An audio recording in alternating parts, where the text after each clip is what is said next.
Hi, I'm David. Today we're going to talk about sketching a couple of lines through the same point, but with different slopes. So first we're given the point 3, 4. So let's put that on the graph. That's x equals 3, y equals 4.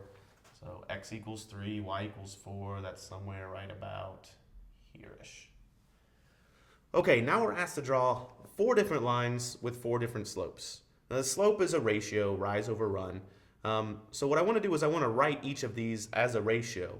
Now, if it's an integer like 1, it's not too bad. You can write 1 as 1 over 1. I can always write an integer as itself over 1. So I'll draw another point that's rising 1 and running 1, up 1 and over 1. So from the point 3, 4, I can go up right here, 1, and over 1, to this point 4, 5. And I've got that one right there. And then I draw a straight line that connects them, and I'll have a line with slope of 1. That looks something like this. Okay, not too bad. The next one we're given is a slope of -2.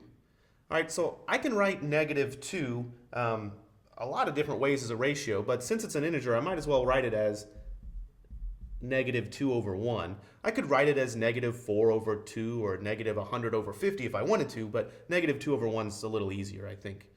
All right, so this says I've got to rise -2 and run 1. All right, so what does it mean to rise -2?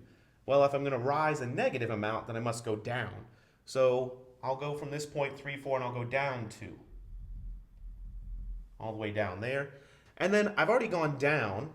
I don't want to go to the left because then that would be -2 over -1, which would be 2, not -2. I want to go over to the right one. I want to go over 1 to the point 4, 2.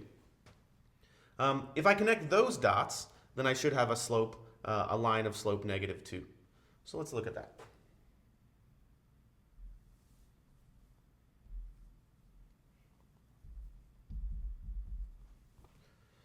Now for the next one, I've got a slope of -3/2. And again, I've got that negative that I've got to consider. I don't want to do -3 over -2. I want to do -3 over 2. So I'm going to do the same strategy that I did before, and I'm going to go down 3 and over 2 this time. So I'll start from my point, and I'll go down 3 all the way down here to y equals 1, and I'll go over 2. To this point right here, 5, 1. Now this line of a slope of -3/2 or -1.5, this is going to be less steep than -2, so it's not going to be quite as steep. It'll be a little shallower. So I'll draw a straight line connecting these two dots. See how well I can do that. That's okay, that's supposed to be a straight line. This is m equals -3/2. Okay, the last line that I'm asked to draw has an undefined slope. So if I've got a straight line with an undefined slope, the only way that happens is if it's a straight vertical line, because there's no rise over run because the run is 0. The bottom of my ratio would be 0, and that's not defined. So this means draw a vertical line that goes through this point 3, 4. Vertical lines are nice and easy. I just draw them straight up and down. It should go through the point 3, 4 and also hit the x-axis at x equals 3. So it does something like this. And here m is undefined. So here are 4 lines that go through the same point, all with different slopes. Thank you.